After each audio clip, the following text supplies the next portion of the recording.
In today's video, I'm going to be answering some questions from you guys when it comes to heart rate training, and specifically Maffetone.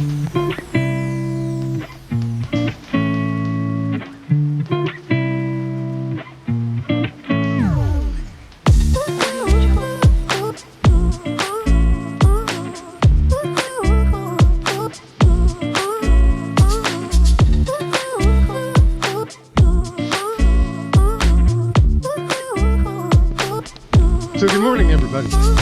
My name is David, and if you're new to the channel, just wanted to say thank you very much for hitting the subscribe, liking, and commenting. It really means a lot to me, and it means a lot to the channel. We are a growing community here, and it's really grown quite fast in the last couple of days. So here's the thing. Let's go for a short little walk, and we'll come back and we'll talk about Maffetone training and some of the questions that I've gotten from people over the last number of months. So let's go.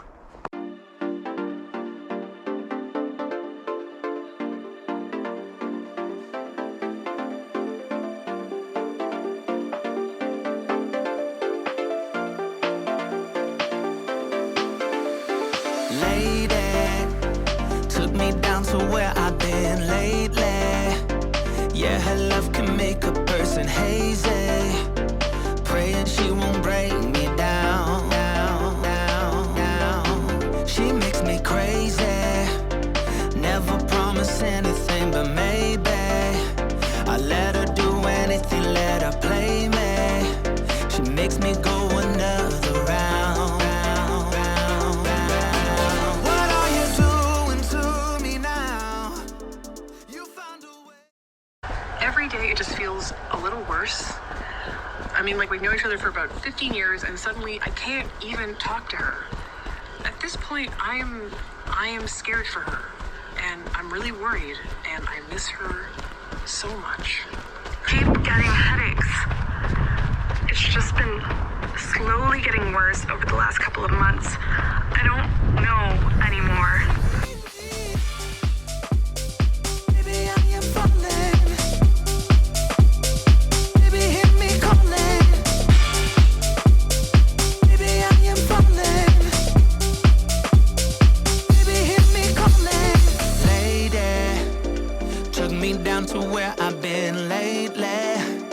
Yeah, her love can make a person hazy. Praying she won't break me down. Yeah. What are you doing to me now? You found a way to me somehow. Now you're all I ever dream about. Since I saw you, there's no... Things change quite a bit from season to season. And one of the things that comes up from time to time is when people ask, would my heart rate be in the winter time versus the middle of the summer? That's a loaded question.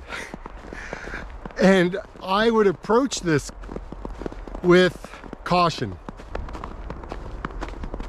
During the summer, your body is under a lot of stress. It's trying to cool itself down a lot. And with that comes with a higher heart rate. It's got to pump more blood, right? So in the winter time, we are a little different, right? We are a little different when it comes to that. It's a lot colder. It's a lot cooler. The body doesn't have to deal with that extreme heat. However, it does have to keep you warm. So there is a little bit of difference between the two, but don't freak out. It all works out in the end. Question number 2 was, how long will it take me to improve my aerobic system? Well, that's a loaded question too. Everybody's different. I have seen people improve, in a couple of weeks, and I've seen people improve after a couple of months. It just depends on where you're coming from, right? And when I started, I did start to see some results after a week or two, but really it was more after about a month and a bit that I really started to kind of see that I really started to see the improvements. Now, one thing that I would say, number 3, I get this question a lot, is I'm super fit already. I've been running for a long time, like years. Maffetone training doesn't work for me. Well, here's the thing. Look, I'm just an elite, I'm a non-elite guy. I've been at Maffetone over a year now, and I've been running for 5 years. First 2 years I was training, and those middle 2 years, or the last 2 years, or the 3 and 4, I didn't do a lot of training. But in the last year and a bit, I really focused on this whole heart rate aspect of training. And so what I say to people is, look, if you've built up an aerobic base over 5 years, 10 years, 20 years, right? Yeah, you know what? You've got a rock solid aerobic system.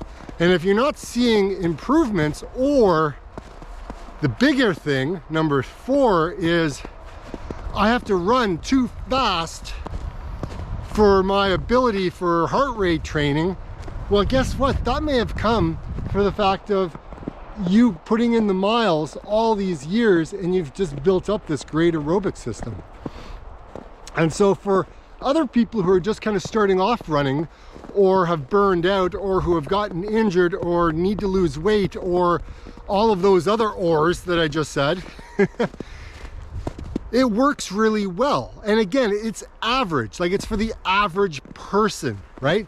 If you are an Olympic athlete, obviously you're listening to your coach. You're not even watching my YouTube video, right? Like, that's the thing, right? So yeah, there are going to be people who hate this method, and that's okay. I'm not here to tell you one way or the other. I'm just sharing some experiences I've had, hopefully for like new and intermediate runners, that this may work for them, right? Or, you know, I'm getting older, right? So I want to be able to run my way into the nursing home, right? And keep the weight off and stay cognitively sound, right? Like, these are just things I like to do. So if any haters are on there, they're gonna hate anyways. Doesn't really matter, not much I can say about that. All I can say is, look, go out, run, be happy. Probably number 5 is, this is the long game. This is not the short game. You're not hacking your way in to getting faster, right? That's just not going to happen depending on where you're coming from. So you need to know what your goals are, right? My goal for this was to get healthier, right? Just like I said in number 4. So it's gonna take time. So you have to have patience. Okay? Patience is huge, right? And it's just gonna take time. Now number 6, right? Number 6 is, people want to know whether, am I getting faster because I'm losing weight? Or am I getting faster because I'm being consistent in my running? Or am I getting faster because I'm running at a slower heart rate? Cha-ching! All of those. All of those things contribute to getting faster. And again, this is just me speaking from experience. So if someone turns around and says, you know, Maffetone training isn't working for me, okay, well, we need to kind of dial it back and say, well, what are you doing? Like, what's your backstory? So if any of you have commented and I've asked, what is your backstory? That's the reason, right? Because look, there's so many different factors that come into improving with this method, right? Maffetone is method, aka heart rate training, is a way of measurement. It is a way of measuring whether or not you're improving, right? Reducing the stress in your life. See, that's the other big key a lot of people forget about, right? And I think this is, I don't know, number 7 is reducing the stress, right? The stress in your life will play a factor in how you are progressing. If you are in a stressful job, if you have financial stress, then what's going to happen is that's going to show up in your MAF test, right? So if you don't know what a MAF test is yet, click the card above and you will see what that is. But again, it's a way of measuring where you're at, right? So you can make adjustments should you need it. Now this one here is a big one, guys, and I'm not going to sugarcoat it. It's your diet. It's your diet. I've had a lot of people ask me this one, and that is, can I progress? Can I get faster? Can I improve on a vegetarian or vegan way of lifestyle? And I'm going to say yes, you can, right? You can teach your body to burn fat, right? It's not a problem. The bigger challenge, I would say, is it's staying away from the junk food, right? You can be vegan and eat junk. That's not a problem, right? If it comes in a box, if it comes in a package, if it's in one of those middle aisles, it will inevitably have all kinds of different things in it.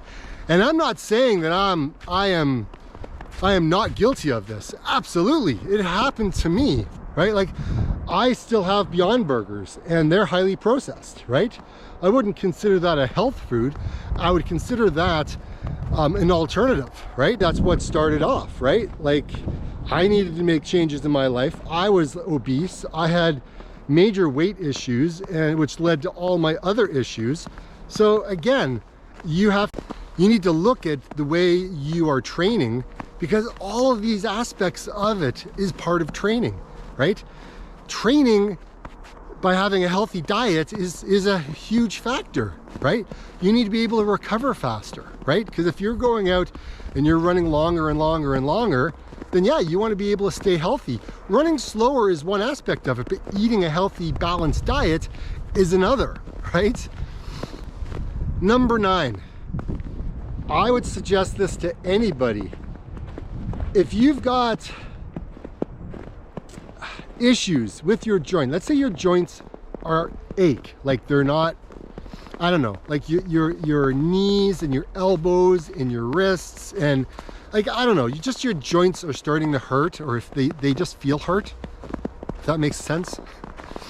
I would suggest, or if you feel bloated a lot of the time after you eat, what I would suggest is try doing the 2-week test, right? Now, if you're a meat eater, go ahead. Include all the foods that Phil Maffetone talks about in his diet.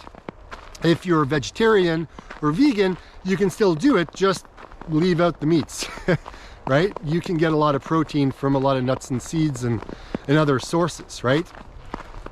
So the reason I say that is because we, as a human species, there's a lot of us out here who have carbohydrate intolerance, right? My wife does, right? I do. So I do my best to eliminate a lot of the grains, right? A lot of the breads and the pastas and the bagels and the muffins and the cookies and all of that stuff, right? Yes, I will have breads, but they will be different types of breads. Not very often though, right?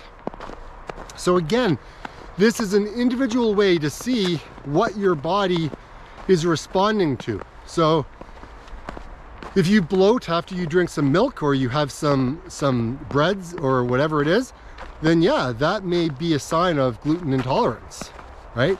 There's different types of foods that will cause this to happen. But you definitely want to try that out. And I'll link it in the video right here. Coffee will play a major factor in your heart rate, guys. I've said this a lot of time. I've been taking a little bit of time myself to just kind of go through that recovery process from my 50 miler, and I'm quite enjoying it, right? So I think now I'm upwards to about 6 weeks. Now I haven't fully been not running. I've been running, but not not with any goal in mind, just really to move my body, just kind of like, I'm out today, just gonna go out and do a nice short little run before I head out to show some properties to clients of mine. So it's just nice to be able to get things moving. I'm not gonna be sitting down and not doing anything, right? Because my brain doesn't do well staying still. I also have people saying that, you know, they can't run in the morning. And if they run in the afternoon, their heart rate is higher. So they have a hard time keeping it in their MAF zone. And I'm gonna say, yeah, absolutely. Because I mean, look, here's the thing.